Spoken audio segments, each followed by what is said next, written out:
السلام علیکم ورحمۃ اللہ وبرکاتہ.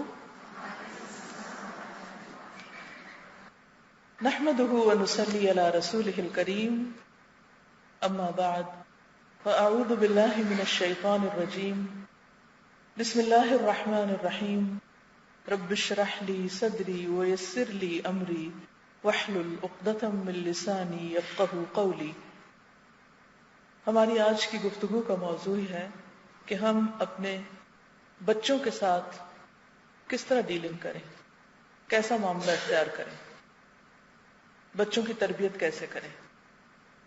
کوئی بھی عورت جب ماں بنتی ہے اور ماں بننا اس کی آرزوؤں کی تکمیل ہوتا ہے، ماں بننے کے بعد وہ اپنا آپ بھول جاتی یا اپنا آپ پیچھے کر دیتی، اور اس کے لیے اب سب سے اہم ترین چیز اس کا بچہ ہوتا ہے، اور وہ کسی بھی قیمت پر اپنے بچے کو کسی تکلیف میں نہیں دیکھنا چاہتی. اسی لیے وہ اسے سردی گرمی ہر طرح کی تکلیف سے بچانا چاہتی، اور اس کے لیے وہ خود تکلیف اٹھاتی، اپنے آپ کو مشقت میں ڈالتی، خود بھوکا رہ کر اس کو کھلاتی، خود جاگ کر اس کو سلاتی، خود رو کر اس کو ہنساتی. یہ ایک ایسی محبت ہے جو اللہ نے اس کے دل میں ڈالی، ایسی ممتا ہے کہ جس سے وہ اپنے آپ کو جدا نہیں کر سکتی. وہ کہیں پر بھی ہو اس کا دھیان اپنے بچے میں ہوتا ہے، اور اس کے لیے اس کا بچہ دنیا کی قیمتی ترین متاع ہوتی ہے. اسی محبت کی وجہ سے وہ یہ چاہتی ہے کہ اس کا بچہ دنیا کا سب سے بہترین انسان بنے، وہ دنیا میں اس کا نام روشن کرے، وہ خاندان کے لیے باعث عزت ہو، باعث عار نہ ہو. لیکن جب کسی ماں کو دین کی سمجھ آتی، جب کسی ماں کے اندر آخرت کی فکر جنم لیتی، جس ماں کے سینے میں اللہ کی محبت ہوتی، اس کی فکر پھر اپنے بچے کے لیے صرف اس کی دنیا تک نہیں رہتی کہ وہ دنیا میں ایک کامیاب ترین انسان بنے، بلکہ اس کی فکر اس سے آگے تک جاتی ہے. وہ بچے کے لیے دنیا کی تکلیف نہیں دیکھ سکتی، لیکن وہ صرف دنیا نہیں، اب وہ آخرت کی تکلیف بھی نہیں دیکھ سکتی. وہ صرف اپنے لیے دعا نہیں کرتی، وہ اس کے لیے بھی دعا کرتی کہ اللہ اس کو بھی آگ سے بچائے. ایک موقع پر نبی صلی اللہ علیہ وسلم جنگی قیدیوں کے بارے میں کچھ معاملہ کر رہے تھے کہ اتنے میں ایک عورت پکڑی ہوئی آئی، اس کا بچہ کہیں کھو گیا تھا. تو وہ جس بھی بچے کو دیکھتی اسے اٹھا لیتی اور اپنے ساتھ لگا لیتی اور دودھ پلانے لگتی. تو آپ نے فرمایا کہ کیا تم یہ سوچ سکتے ہو کہ اگر اس کو اس کا بچہ مل جائے تو اسے وہ آگ میں پھینک دے؟ تو لوگوں نے عرض کیا کہ ہرگز بھی نہیں. فرمایا اللہ تعالیٰ اپنے بندے سے اس سے بڑھ کر محبت کرتا ہے، وہ بندوں کو آگ میں نہیں پھینکنا چاہتا الا یہ کہ بندے خود اپنے ہاتھوں اپنے لیے ہلاکت کمائیں. اسی نقصان سے بچانے کے لیے وہ ہر وہ چیز جاننا چاہتی، ہر وہ چیز کرنا چاہتی کہ جس سے اس کا بچہ دنیا اور آخرت دونوں جگہ پر کامیاب ہو سکے. دنیا کے ساتھ ساتھ آخرت کی کامیابی کے لیے ہماری بہترین رہنمائی قرآن مجید نے کی ہے. پیرنٹنگ پہ بہت کتابیں لکھی گئی، ماہرین نفسیات کی بہت آراء ہیں، لوگوں نے اس میں زندگیاں گزاری، بہترین ریسرچ کی، لیکن سب سے سچی بات اللہ کی بات ہے. وَمَنْ أَصْدَقُ مِنَ اللَّهِ حَدِيثًا وَمَنْ أَصْدَقُ مِنَ اللَّهِ قِيلًا. اللہ سے بڑھ کر کس کی بات، کس کا کلام، کس کا قول سچا ہو سکتا ہے؟ لہذا ہم سب کے لیے ضروری ہے کہ ہم اپنے بچوں کی تربیت کے لیے قرآن مجید سے رہنمائی حاصل کریں. قرآن مجید سے رہنمائی کے لیے یہ بہت ضروری ہے کہ ہمارا اس پر ایمان ہو، اللہ رب العزت کی بات پر اعتماد ہو، پورا یقین ہو کہ جو کچھ اس نے فرمایا ہے اس کے کرنے میں ہی ہمارا فائدہ ہے. قرآن مجید کو صرف علم کے لیے نہیں پڑھا جائے، صرف تلاوت ثواب کے لیے نہ ہو، بلکہ تلاوت و قرات عمل کے لیے ہو. صرف اس کا پڑھنا نہیں، اس کا سننا بھی، اور اسے رہنمائی لینا اس نیت کے ساتھ ہو کہ ہم اس پر عمل کریں گے انشاءاللہ۔ قرآن مجید میں متعدد مقامات پر ایسی تعلیمات ہمیں ملتی ہیں، لیکن خاص طور پر سورۃ لقمان کی یہ آیات ہم سب کے لیے بہترین رہنمائی ہیں۔ اللہ سبحانہ وتعالیٰ فرماتے ہیں وَلَقَدْ آتَيْنَا لُقْمَانَ الْحِكْمَةَ أَنِ اشْكُرْ لِلَّهِ وَمَنْ يَشْكُرْ فَإِنَّمَا يَشْكُرُ لِنَفْسِهِ وَمَنْ كَفَرَ فَإِنَّ اللَّهَ غَنِيٌّ حَمِيدٌ وَإِذْ قَالَ لُقْمَانُ لِابْنِهِ وَهُوَ يَعِظُهُ يَا بُنَيَّ لَا تُشْرِكْ بِاللَّهِ إِنَّ الشِّرْكَ لَظُلْمٌ عَظِيمٌ وَوَصَّيْنَا الْإِنسَانَ بِوَالِدَيْهِ حَمَلَتْهُ أُمُّهُ وَهْنًا عَلَى وَهْنٍ وفصاله في عامين أن اشكر لي ولوالديك إلي المصير وإن جاهداك على أن تشرك بي ما ليس لك به علم فلا تطعهما وصاحبهما في الدنيا معروفا واتبع سبيل من أناب إلي ثم إلي مرجعكم فأنبئكم بما كنتم تعملون يا بني إنها إن تك مثقال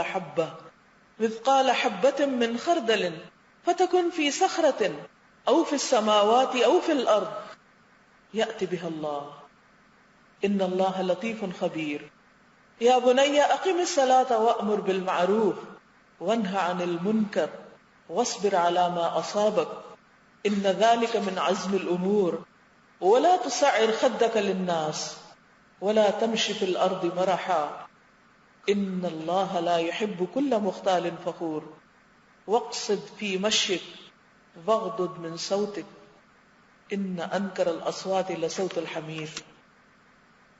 ہم نے لقمان کو حکمت عطا کی کہ اللہ کا شکر گزار بنو، جو کوئی شکر کرے اس کا شکر اس کے اپنے ہی لیے مفید ہے، اور جو کفر کرے تو حقیقت میں اللہ بے نیاز ہے اور آپ سے آپ تعریف والا ہے۔ یاد کرو جب لقمان اپنے بیٹے کو نصیحت کر رہا تھا تو اس نے کہا بیٹا خدا کے ساتھ کسی کو شریک نہ کرنا۔ حق یہ ہے کہ شرک بہت بڑا ظلم ہے، اور یہ حقیقت ہے کہ ہم نے انسان کو اپنے والدین کا حق پہچاننے کے لیے خود تاکید کی۔ اس کی ماں نے ذوق پہ ذوق اٹھا کر اسے اپنے پیٹ میں رکھا اور 2 سال اس کا دودھ چھوٹنے میں لگے، اسی لیے ہم نے اس کو نصیحت کی کہ میرا شکر کرو اور اپنے والدین کا شکر ادا کرو، میری ہی طرف تمہیں پلٹنا ہے۔ لیکن اگر وہ تم پر دباؤ ڈالے کہ میرے ساتھ تو کسی ایسے کو شریک کرے جسے تو نہیں جانتا تو ان کی بات ہرگز نہ مان۔ دنیا میں ان کے ساتھ نیک برتاؤ کر، مگر پیروی اس شخص کے راستے کی طرف کرو جس نے میری طرف رجوع کیا، پھر تم سب کو میری طرف پلٹنا ہے، اس وقت میں تمہیں بتا دوں گا کہ تم کیسے عمل کرتے رہے ہو۔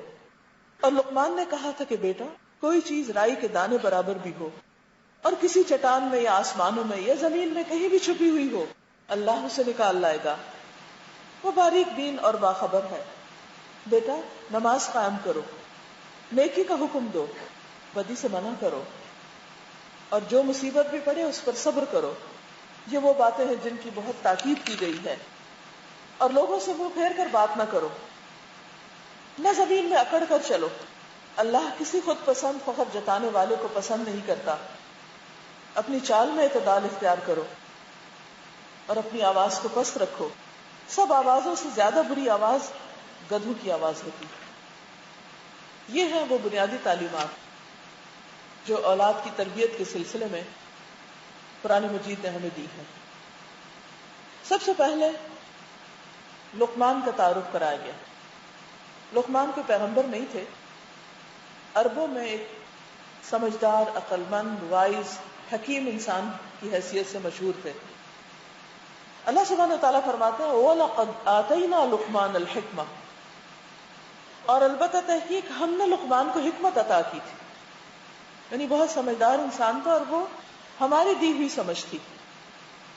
اس سے پتہ یہ چلتا ہے کہ لقمان نہ ایکسٹریمسٹ تھے اور نہ ہی کوئی کیئر لیس انسان تھے، کیونکہ صاحب حکمت تھے۔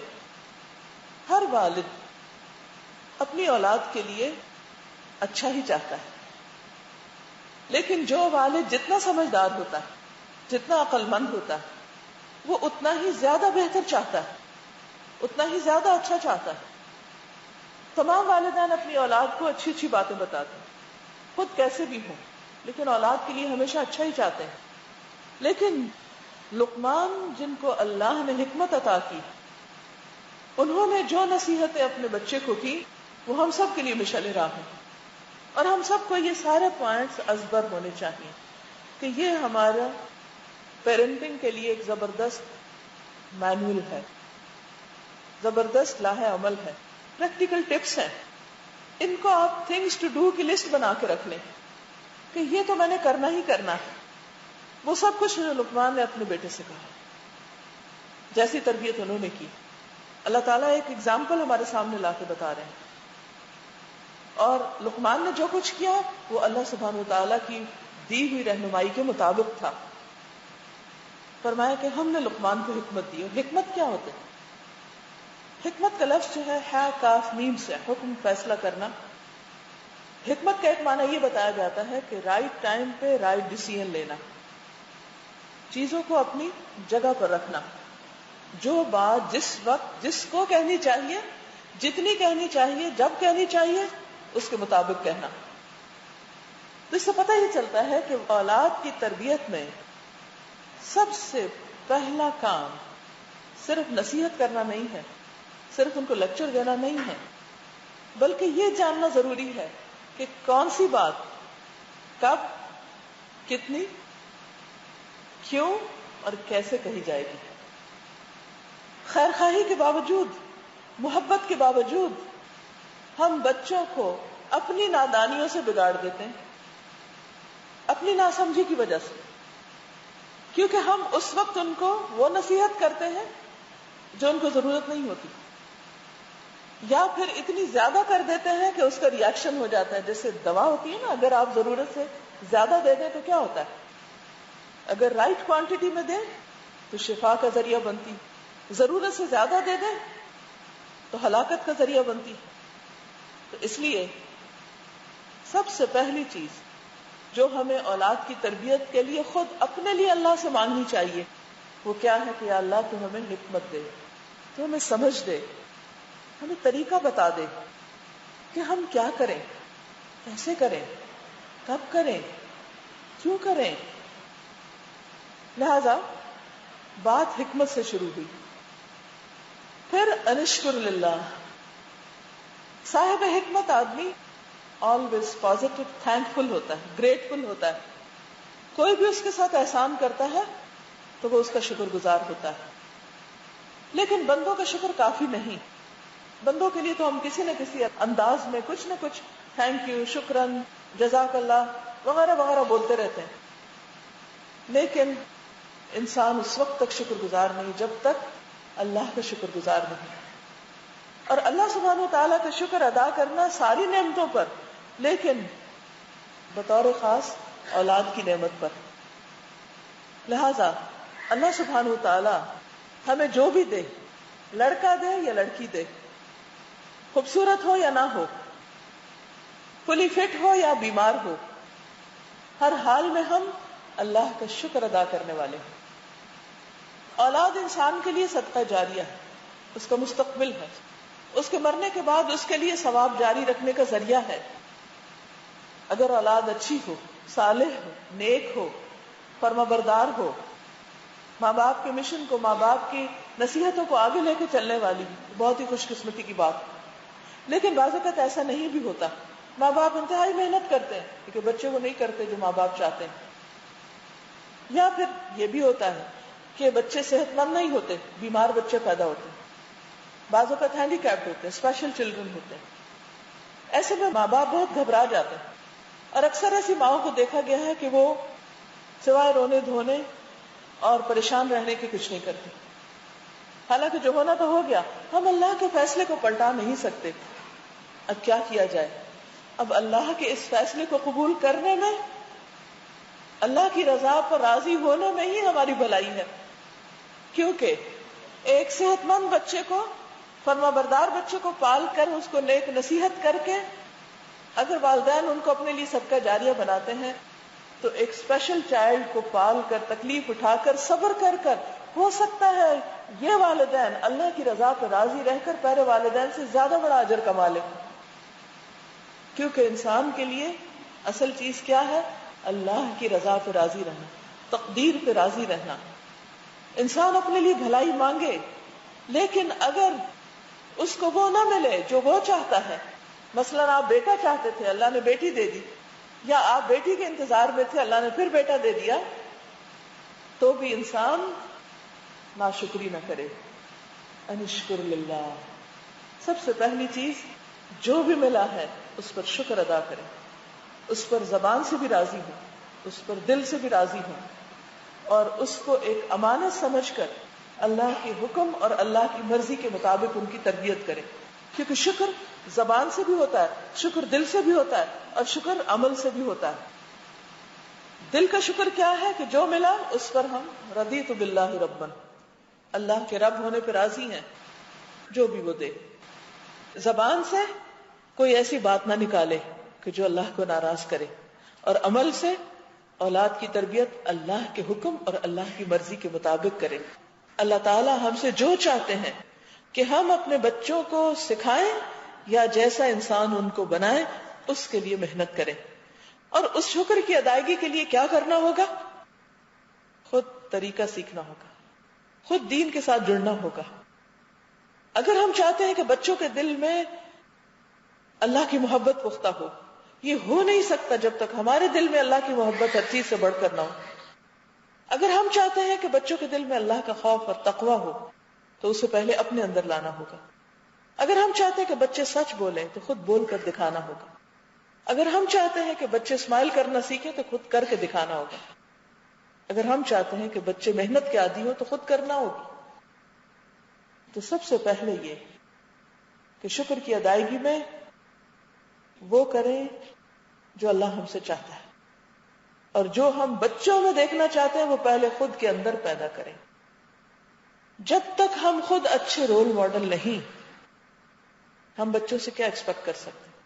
ہماری بات میں کیا اثر ہو سکتا ہے؟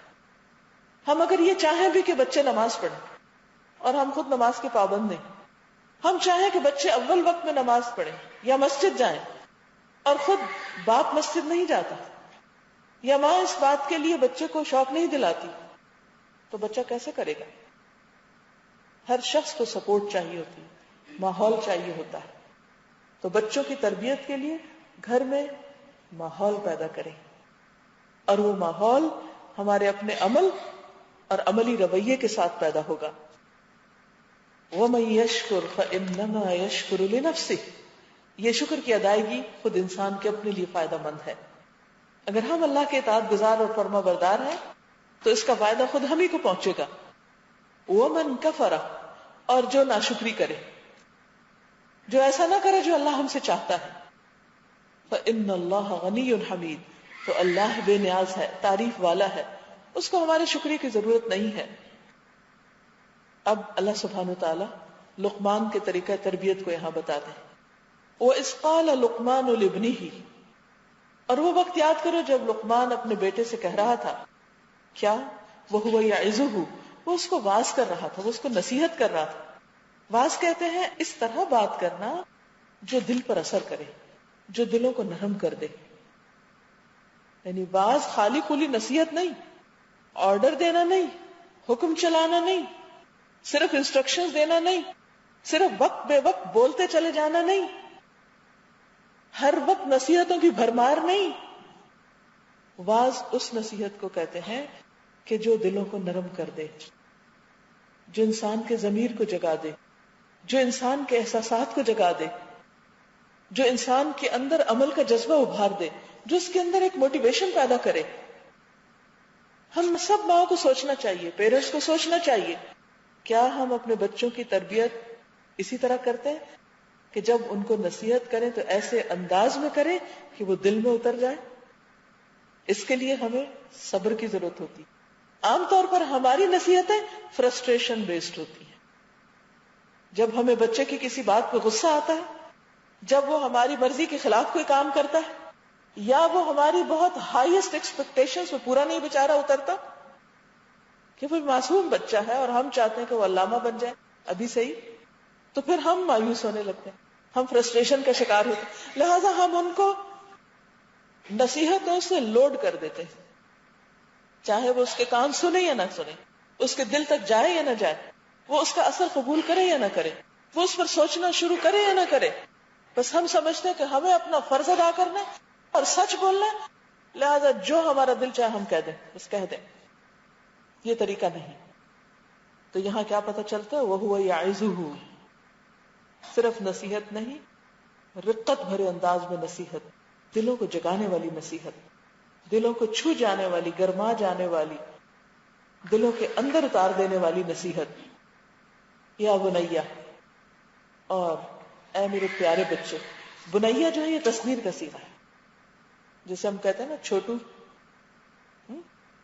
یعنی پیار سے جو بھی ہم بچے کے نام کو تصغیر میں لے آتے ہیں نا، یعنی کہ بہت اسٹریٹ فارورڈ یا کوئی بہت فارمل لیکچر کے انداز میں نہیں، بہت پیار بھرے انداز میں، اور اس انداز کو، اس محبت کو بچہ محسوس کرے. بعض اوقات ہم یہ سوچتے ہیں کہ ہمارے دل میں محبت ہے، ہم زبان سے اظہار نہیں کرتے، ہم لفظوں سے ظاہر نہیں کرتے. کیوں؟ ہمیں ڈر ہوتا ہے روگ اتر جائے گا، پھر ہمارا روگ نہیں رہے گا دل میں. نہیں، بچے کو محبت چاہیے، کیئر چاہیے، توجہ چاہیے. اس لیے الفاظ میں بھی محبت. اور پہلا سبق لا تشرک باللہ، اللہ کے ساتھ کسی کو شریک نہیں کرنا.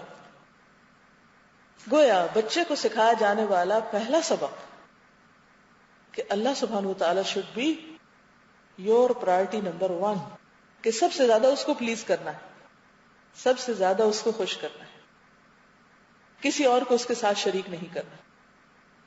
گویا دوسرے لفظوں میں لا الہ الا اللہ کا مفہوم واضح کرنا ہے، صحیح عقیدہ اس کے دل میں اتارنا ہے. یہ پہلا فرض ہے والدین کا، کیونکہ اگر عقیدہ صحیح نہیں ہوگا تو عمل صحیح ہو ہی نہیں سکتا. اگر بچہ اللہ سے نہیں ڈرتا اور ہم اس کو ڈراتے ہیں لوگوں سے، کبھی باپ سے ڈراتے ہیں، کبھی استاد سے ڈراتے ہیں، کبھی کسی اور سے ڈراتے ہیں، کبھی اس کے مستقبل سے ڈراتے ہیں، لیکن اللہ سے نہیں ڈراتے، اللہ کا تقوی اس کے دل کے اندر نہیں اتارتے، تو بچے کے عمل کی بنیاد کبھی بھی درست نہیں ہو سکتی. ہو سکتا ہے کہ پھر وہ ڈبل پرسنالٹی جنم لے کے آپ کے سامنے کچھ کرے اور آپ کے پیچھے کچھ اور کرے، آپ کو دھوکے میں رکھے، آپ کو ڈارکنیس میں رکھے. کیونکہ جو بچے بڑے ہوتے جاتے ہیں وہ ایسی چیزیں سیکھتے چلے جاتے ہیں. لہذا بہت ضروری ہے کہ ہم خود اللہ سے ڈرنے والے ہوں اور بچوں کے اندر بھی اللہ کی توحید، وحدانیت اور اس کے ایک ہونے، اس کا سب سے بڑا ہونے اور سب سے بڑھ کر اس سے محبت کرنے کا سبق اس کے اندر پیدا کریں. پھر صرف یہ نہیں کہا کہ شرک نہ کرو، بلکہ شرک کی خرابی بھی بتائی. اس سے یہ پتہ چلتا ہے کہ بچوں کو صرف حکم نہیں دینا چاہیے یہ نہیں کرو، وہ نہیں کرو، وہ نہیں کرو، تو ریزننگ بھی دیں، اس کی لاجک بھی بتائیں. Why not? کیونکہ اگر ہم نہیں بتائیں گے تو وہ پوچھیں گے ہم سے کہ وائی ناٹ، آپ مجھے کیوں نہیں الاؤ کر رہے، میں یہ کام کیوں کروں. تو ہمیں خود بھی پتا ہونا چاہیے کہ ہم کوئی چیز ان کو کرنے کو کہہ رہے تو کیوں کہہ رہے ہیں، ان کو اس کا فائدہ یا نقصان پتا ہونا چاہیے. یہ بہت زبردست حکمت کی بات ہے کہ لقمان نے صرف یہ نہیں کہا کہ شرک نہ کرو، یہ کہا کیوں نہ کرو. ان الشرک لظلم عظیم، شرک تو بہت بڑا ظلم ہے. ظلم کہتے ہیں کسی کا حق نہ دینا اس کو، وضع الشیء فی غیر محلہ، کسی حقدار کو اس کے حق سے محروم کرنا، کسی کا حق اس کو دینے کے بجائے کسی اور کو دینا. لہذا اگر اللہ سبحانہ وتعالی کا حق بچے کو نہیں پتا اور وہ اس سے بڑھ کر کسی اور کی عظمت دل میں بٹھا لیتا ہے، کسی اور کا ڈر زیادہ اس کے دل میں، تو پھر تربیت کی بنیاد کچی ہے. تو بچے کو بتانا ہے کہ یہ بہت بڑا ظلم ہے. اچھا، ظلم کی ڈیفینیشن عام طور پر ہم جب لفظ ظلم بولتے ہیں تو ہمیں بندوں کا ظلم یاد آتا ہے کہ فلاں نے فلاں پہ ظلم کر دیا، لیکن اصل ظالم کون ہے؟ جو اللہ کے ساتھ کسی اور پارٹنر کو ایسوسیٹ کرے، کسی اور کو اس کے برابر کرے، خواہ وہ کوئی انسان ہو، خواہ وہ کوئی فرشتہ ہو یا جن ہو یا کوئی بت ہو یا کوئی درخت ہو یا کوئی بھی آبجیکٹ ہو. پہلا کرنے کا کام ہم سب اس بات کو میک شور کریں کہ بچہ کریٹر اور کریشن کا فرق سمجھتا ہے. کریٹر صرف ایک ہے اور وہ خود، باقی سب کریشن. تو اس کو آپ سمپل ورڈ میں یہ سمجھا دیں کہ جو کریٹر ہے وہ کریشن نہیں ہے، باقی سب کچھ کریشن. تو کریشن اور کریٹر اکٹھے نہیں ہو سکتے، کریشن اور کریٹر ایک جگہ نہیں ہو سکتے. خالق اور مخلوق دو الگ الگ چیزیں. خالق وہ ہے، باقی سب مخلوق ہیں. لہذا یہ فرق پتہ ہونا چاہیے. جب یہ بات سمجھ میں آ جائے گی تو پھر وہ بھلے اسکولوں میں ڈارون کی تھیوری پڑھتے رہے، وہ کہیں دنیا میں کسی بھی حصے میں ہو، اگر ان کے ذہن میں یہ بات راسخ ہو چکی ہے کہ کریشن تو وہ ہے جسے کسی نے بنایا اور اللہ کو تو کسی نے نہیں بنایا. لم یلد ولم یولد ولم یکن لہ کفوا احد، کہ اس نے نہ کسی کو جنم دیا نہ وہ کسی سے جنم دیا گیا اور کوئی اس کے برابر ہے ہی نہیں، کیونکہ اس نے آسمان بنایا، اس نے یہ پہاڑ بنایا، اس نے یہ سب کچھ بنایا. اور اس سے چھوٹے چھوٹے کویشچن کریں کہ کوئی اور ایسا ہے جو ایسا کر سکے. ہم تو چلو آسمان کو چھوئیں، ہم تو نہیں چھو سکتے، میں نہیں چھو سکتی، وہ نہیں وہ نہیں وہ نہیں. دنیا میں جن جن کو وہ بڑا سمجھتا ہے سب کا نام لے لیں، کوئی بھی نہیں چھو سکتا. تو بنانا تو دور کی بات، تو پھر کوئی بھی بڑا نہیں ہے، بڑا اصل میں وہ ہے. تو اللہ کی بڑائی، اللہ کی عظمت دل میں اچھی طرح جاگزی کر دے. اور یہ بھی بتا دے کہ شرک کیوں نہیں کرنا، کیونکہ یہ اللہ کے حق میں کمی کرنا ہے، اس کو اس کا حق نہیں دینا. اب اس کو آپ کسی مثال سے کیسے سمجھائیں تاکہ اس کو اچھی طرح بات سمجھ میں آ جائے. مثلاً آپ اس کی کوئی چیز اسے بتائیں کہ اچھا یہ چیز کس کی ہے. مثلا اگر ایک سے زیادہ بچے ہیں تو آپ اکٹھے بٹھا کے بھی بات کر سکتے ہیں. اوکے، کوئی کھانے کی چیز لے آئیں اور آپ ان سے کہیں کہ سب ایک ایک لے لیں. اب ایک بچے کو 2 دے دیں، مثلا چاکلیٹ دے رہے ہیں، ایک بچے کو 2 دے دیں اور ایک کو کچھ بھی نہ دیں. تو پوچھے کہ یہ جس کو نہیں ملا اس کے ساتھ کیا ہوا؟ ظلم ہوا، کیونکہ اس کا حق کسی اور کے پاس چلا گیا. تو جس کو آپ سمجھا رہے ہیں اگر اس کو آپ اس طرح کی مثال سے سمجھائیں گے کہ اگر تمہارا حق کوئی اور لے لے تو تمہیں کیسا لگے گا؟ بہت برا لگے گا. کیا ہم اپنا حق کسی کو دینا چاہتے ہیں؟ نہیں. تو ہم تو کریشن ہیں، تو خالق وہ اپنا حق کسی اور کو نہیں دیتا. لہذا شرک بہت بڑا ظلم ہے کہ اگر ہم اس کے سوا کسی اور کو اپنا خدا مانیں، عبادت کے لائق سمجھیں، اس سے دعا کریں، اس کے آگے سجدہ کریں، یا اس سے بڑھ کر کسی اور سے محبت کریں. تو یہ سارے کانسیپٹ اس کے اندر اچھی طرح واضح ہونے چاہیے. اب آپ دیکھیے کہ کنورسیشن یہ ہو رہی تھی کہ باپ بچے کو سمجھا رہا ہے، لیکن ساتھ ہی بیچ میں وَوَصَّيْنَا الْإِنسَانَ بِوَالِدَيْهِ، والدین کے حقوق کی بات بھی آ گئی، کیونکہ ہمارے دین میں سب سے پہلا حق اللہ کا ہے اور اس کے بعد دوسرا بڑا حق والدین کا، اور مخلوق میں سب سے بڑا حق خود والدین کا ہے. اس سے یہ بات بھی پتہ چلتی ہے کہ اولاد کی تربیت میں اللہ کی وحدانیت کے بعد جو چیز بچوں کو پتہ چلنی چاہیے وہ والدین کا مقام ہے. اور یہ بھی آپ خود ہی بتائیں گے کہ والدین کے ساتھ اچھا سلوک کرنا ہے ہمیں. اچھا، اب والدین تو آپ خود ہیں، تو جب آپ اپنا حق بتا رہے ہیں تو ہو سکتا ہے وہ اس کو بہت سیریسلی نہ لیں یا پسند نہ کریں، تو آپ اپنے اوپر سے شروع کر لیں. دادا دادی کی بات کریں، نانا نانی کی بات کریں، بڑوں کی بات کریں، بڑوں کی عزت کرنا سکھائیں، خود ان کے سامنے رول ماڈل بن کے دکھائیں. اپنے گھر میں اپنے ماں باپ اور اپنے والدین کے ساتھ عزت اور تحمل کے ساتھ پیش آئیں. اسی لیے آپ نے دیکھا ہوگا جن گھروں میں بزرگوں کی عزت ہوتی ان بچوں کے اندر ادب اور تمیز زیادہ ہوتا ہے بڑوں کے ساتھ، بنسبت ان کے کہ جن گھروں میں بزرگوں کے ساتھ ناروا سلوک کیا جاتا ہے. اگر ہم یہ چاہتے ہیں کہ ہمارے بچے ہمارے فرما بردار ہوں، ہمارے بچے ہمارے شکر گزار ہوں، ہمارے بچے ہمارے لیے صدقہ جاریہ ہوں، تو پھر وہی بات کہ وہ چیز اپنے اندر لانی ہے اور ہمیں دیکھنا ہے کہ ہم اپنے والدین کے ساتھ کیسے سلوک کر رہے ہیں، ہم ان کے حقوق کا کتنا خیال رکھتے ہیں، ہم ان کے ساتھ کیسے بات کرتے ہیں. اور یاد رکھیے کہ اللہ تعالیٰ نے صرف نسب کا رشتہ نہیں بنایا، اس کے ساتھ ساتھ شہر کا رشتہ بھی بنایا، سسرالی رشتہ بھی بنایا. بعض اوقات ہم خواتین کی عادت یہ ہوتی ہے کہ اپنے پیرنٹس کو تو بہت عزت دیتی، لیکن ساس سسر کی کوئی عزت نہیں. یہ بات درست نہیں. اللہ نے نسب کے ساتھ ایک ہی جگہ شہر کی بات کی ہے، اپنے والدین کے ساتھ ہی سسرال کی بات ہے.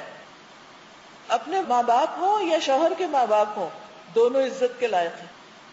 اسی طرح شوہر کے لیے اپنے والدین ہوں یا بیوی کے والدین ہوں، دونوں ہی عزت کے لائق ہیں.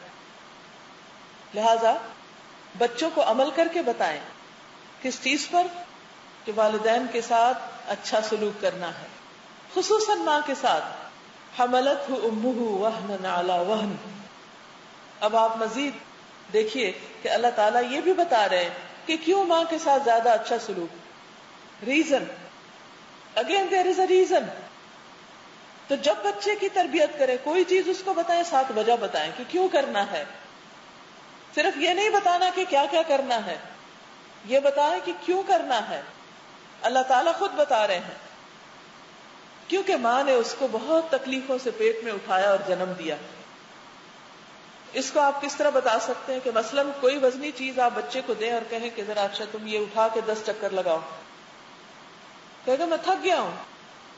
کہ تمہاری اماں نے اسی طرح تمہیں اپنے پیٹ میں اٹھایا تھا اور وہ تھک جاتی تھی پھر بھی پیار سے تمہیں اٹھایا. تو پریکٹیکل ایگزامپلس کے ساتھ، عملی مثالوں کے ساتھ آپ ان کو تھوڑا تجربہ کروا کے چیزوں کو سمجھائیں. پھر وَفِصَالُهُ فِي عَامَيْنِ، 2 سال دودھ پلایا.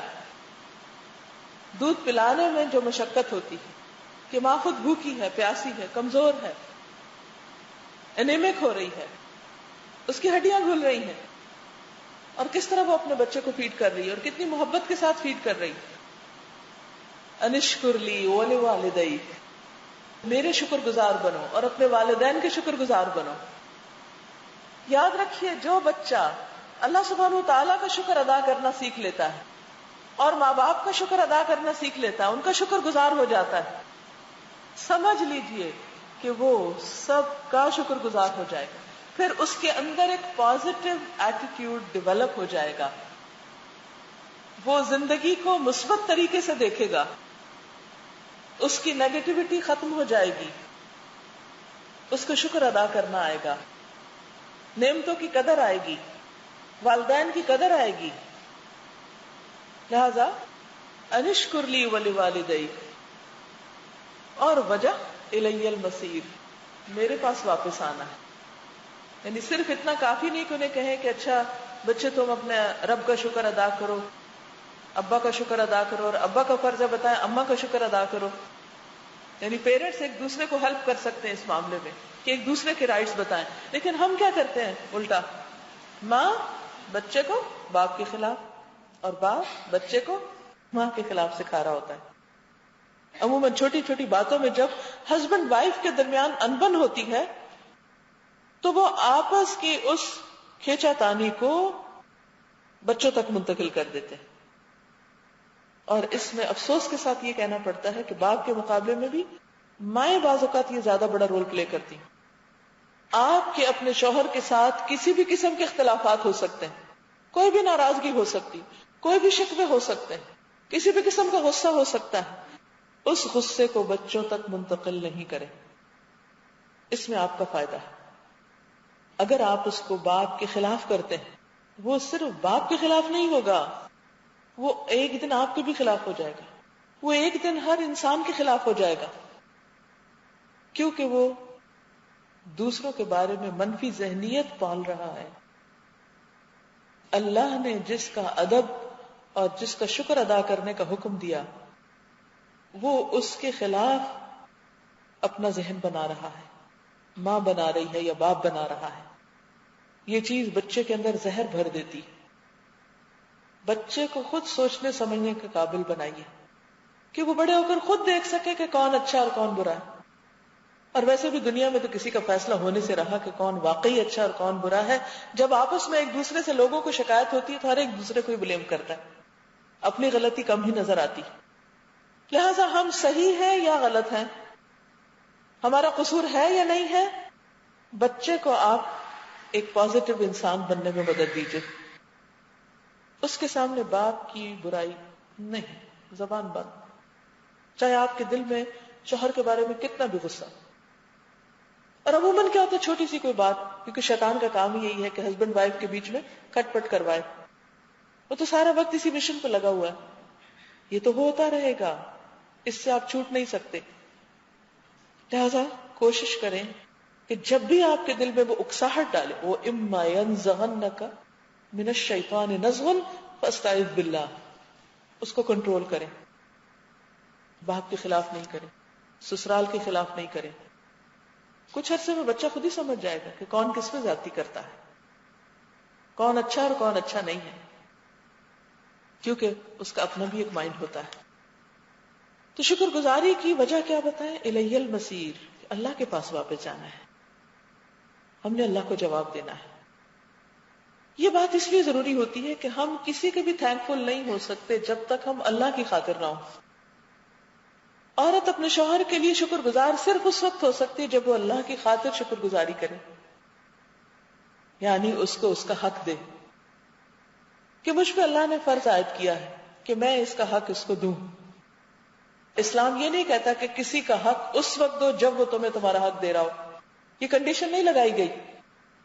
ہر ایک کے اوپر ایک رسپانسبلٹی رکھی گئی، ایک فرض عائد کیا گیا کہ وہ اپنا اپنا فرض پورا کرے، ڈیوٹی پوری کرے، دوسرے کے ساتھ اچھا کرے. دوسرا کرتا یا نہیں کرتا اس کو سمجھانے کے الگ مواقع، لیکن اپنے عمل کو، اپنے رویے کو کسی کے رویے کے تابع نہ کریں کہ کوئی اچھا ہوگا تو ہم بھی اچھے، اور اگر کوئی اچھا نہیں ہوگا تو ہم اس سے برے. یہ اسلام نہیں سکھاتا. ٹھیک ہے آپ برابر کا بدلہ لے سکتے ہیں، لیکن اسلام کیا چاہتا ہے کہ معاف کر دو اور درگزر کرو. بعض اوقات شیطان ذہن کے اندر اتنی بدگمانیاں پیدا کر دیتا ہے ایک دوسرے کے خلاف کہ ہم اچھے برے کا فرق ہی نہیں پہچان پاتے اور یوں نقصان اٹھاتے ہیں. تو اللہ کی طرف واپسی کا جو احساس ہے کہ ہمارا معاملہ رب کے ساتھ، وہ دیکھ رہا ہے. اگر بندے ہمیں ہمارا حق نہیں دے رہے تو جب ہم اللہ کے پاس جائیں گے تو وہ ہمیں ہمارا پورا پورا حق دلوا دے گا. اس وقت ہمیں سب کچھ مل جائے گا. اسی لیے ایک موقع پر آپ نے کیا فرمایا کہ تم لوگوں کا حق دیتے رہو اور اپنا حق اللہ سے مانگو. یعنی جب لوگ حق نہ دیں تو اللہ سے مانگو، لیکن کسی کا حق روکنا نہیں، کیونکہ جزا اس کے پاس ہے.